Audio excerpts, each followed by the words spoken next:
eh, kalau yang saya lihat dari kasus kebencanaan, mulai dari kita memasuki masa transisi, rehab rekon hingga hari ini, yang kurang dilakukan oleh pemerintah itu adalah pendekatan dari segi sosial dan budaya. Selama ini pendekatan yang digunakan oleh pemerintah kita, baik dari pusat maupun hingga ke kabupaten kota, adalah pendekatan yang sifatnya sangat birokratis. Artinya pendekatan yang sifatnya birokratis ini selalu menyampingkan pendekatan-pendekatan yang sifatnya demokratis. Apa itu? Dalam setiap kebijakan penanggulangan kebencanaan, baik undang-undang maupun perda yang ada di Sulawesi Tengah, ada yang namanya asas keadilan, asas perikemanusiaan, yang dimana ruang lingkupnya itu adalah partisipasi publik. Nah, itu yang belum terlihat yang dikerjakan oleh pemerintah saat ini. Mulai dari masalah pendataan, pemberian bantuan, jaminan hidup, dan juga persoalan hunian. Misalkan jaminan hidup.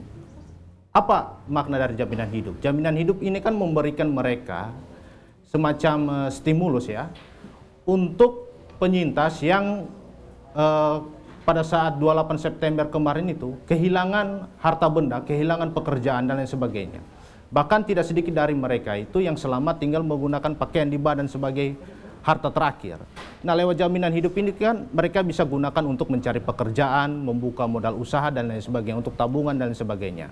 Nah, sampai saat ini kan jaminan hidup disalurkan sudah melewati batas waktu yang tertentu. Bahkan tidak sedikit dari penyintas juga sudah mulai mengeluh dan beberapa di antara mereka sudah mulai mencari usaha-usaha sendiri.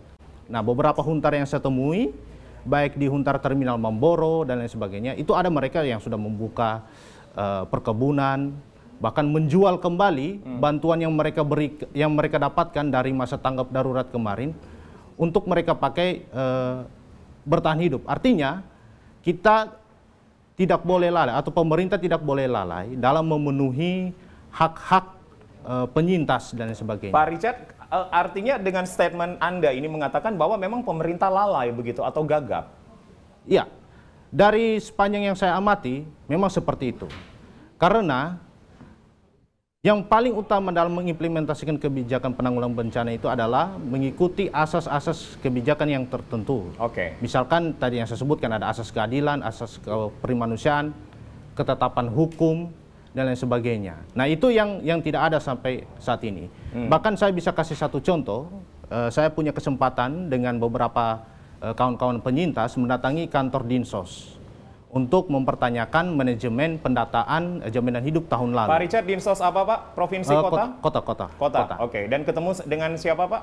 Ketemu langsung dengan kepala dinasnya. Waktu itu memang mereka memfasilitasi untuk hearing. Nah, dari penjelasan itu kan soal pendataan memang sama sekali tidak terlihat adanya upaya partisipasi masyarakat atau penyintas dalam soal pendataan. Oke. Nah, masalah pendataan di tingkat lapangan ini kan bermacam-macam. Salah satu contoh misalkan masyarakat dari Huntara, Pantoloan, Taweli, dan Mamboro yang harus berbondong-bondong datang ke kantor kelurahan. Bahkan ada di antara mereka berinisiatif datang ke kantor dinas sosial Kota Palu, yang tentunya jaraknya sudah jauh, untuk mengantarkan data yang sudah mereka kumpulkan berpuluh-puluh kali. Baik. Bukan hanya 1-2 kali. Nah, itu kan memakan ongkos biaya dan lain sebagainya. Bahkan tidak sedikit di antara mereka itu harus membawa anak mereka dan lain sebagainya. Oke. Nah, aspek-aspek kemanusiaan itu yang seharusnya yang diselesaikan oleh pemerintah lewat manajemen dan pelayanan. Baik, Pak Richard, artinya tidak setuju begitu. Anda mengatakan tidak setuju dengan pendekatan birokratis yang mengesampingkan pendekatan demokratis. Namun kita sekali lagi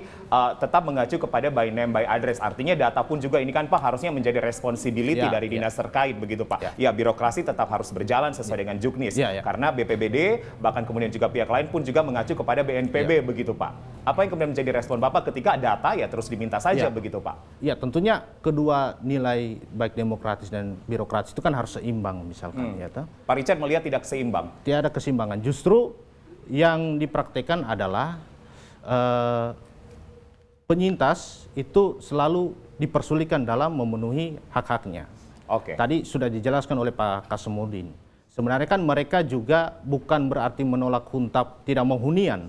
Mereka mau hunian, tetapi ada aspek-aspek lain yang harus dipikirkan, aspek budaya dan ekonomi. di sepanjang pesisir Teluk Palu ini kan tidak hanya nelayan, ada juga buruh bongkar muat, ada buruh ex-PLTU yang sudah di PHK pasca PLTU itu diterpa tsunami. Mereka juga masih tinggal di Huntar, bahkan ada juga yang menumpang di rumah-rumah keluarga.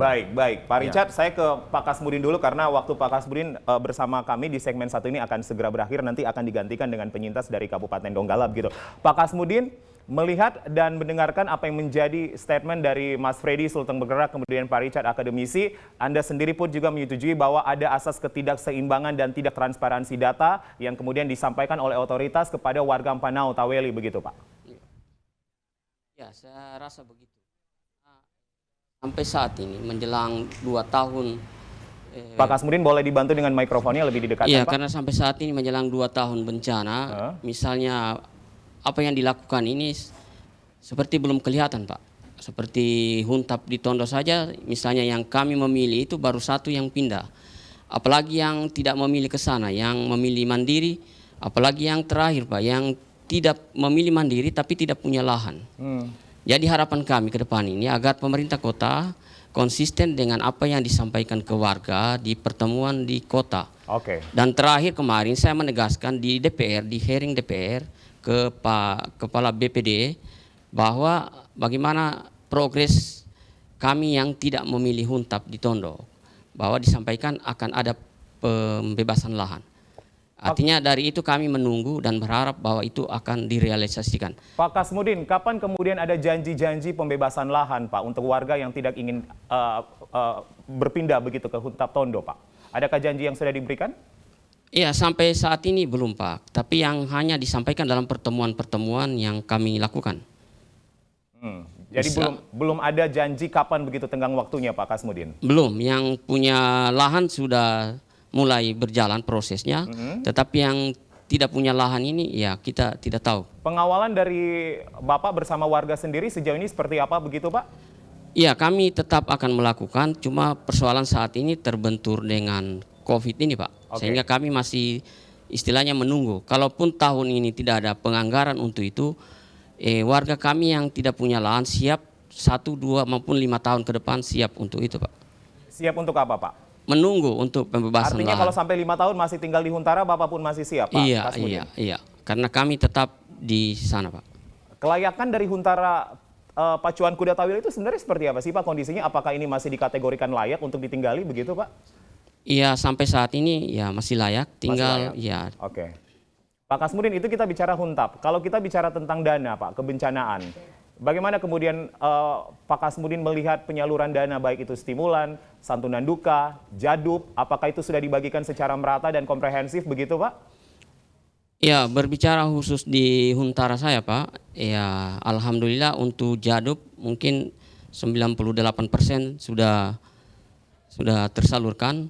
Kemudian untuk santunan duka ya tinggal 1 orang yang belum.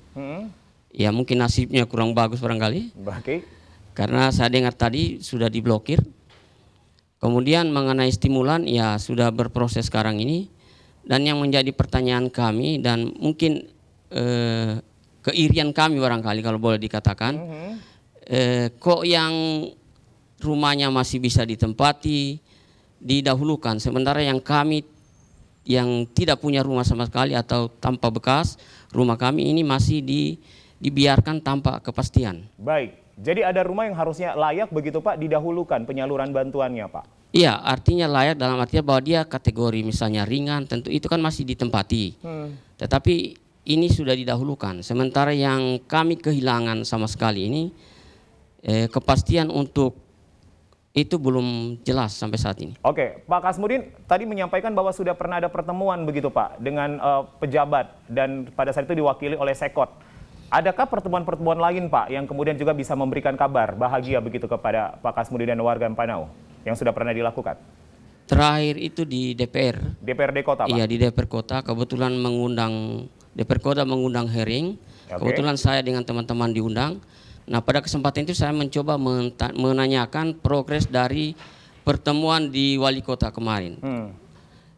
Disampaikan oleh Pak Kepala Bapeda waktu itu, Kepala BPD, Pak Singgi. Pak Singgi, kebetulan saya tanyakan bagaimana progresnya, dia menyampaikan akan ada pembebasan. Oke. Tetapi Akan ada sampai saat pembebasan. ini progresnya untuk itu saya juga tidak tahu.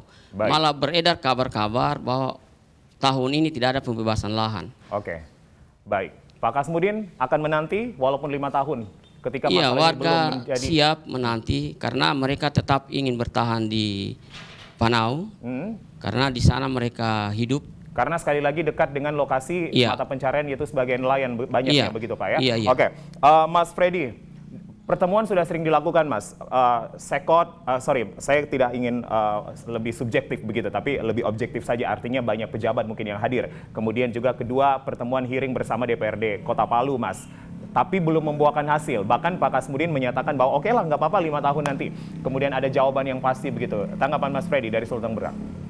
Ya, saya pikir ini akan semakin berlarut-larut kalau misalnya proses-proses di lapangan sekali lagi tidak melibatkan masyarakat sipil, tidak transparansi. Ya ini akan selalu tertutup dan tidak akan terukur sudah sampai di mana proses ini berlangsung. Pada akhirnya lembaga seperti kami yang mendampingi penyintas berharap ada keterbukaan transparansi yang data dari pemerintah supaya kami juga bisa membantu supaya bisa memberikan feedback balik. Akhirnya justru kami melakukan pendataan sendiri. Kan ini aneh justru. Ya saya pikir pemerintah harus punya kemauan politik dalam hal ini untuk mempercepat transisi. Ingat, sudah dua kali tahun baru, sudah 2 kali lebaran, dan sudah 2 bencana mereka hadapi di Huntara. Tapi ini memang masih dalam tahap wajar begitu Mas, 20 bulan banyaknya delik persoalan terhadap bencana begitu Mas. Kalau kita bilang wajar atau tidak wajar Mas penyelesaiannya Mas Kalau Freddy? kita bilang wajar tidak wajar, saya begini saja.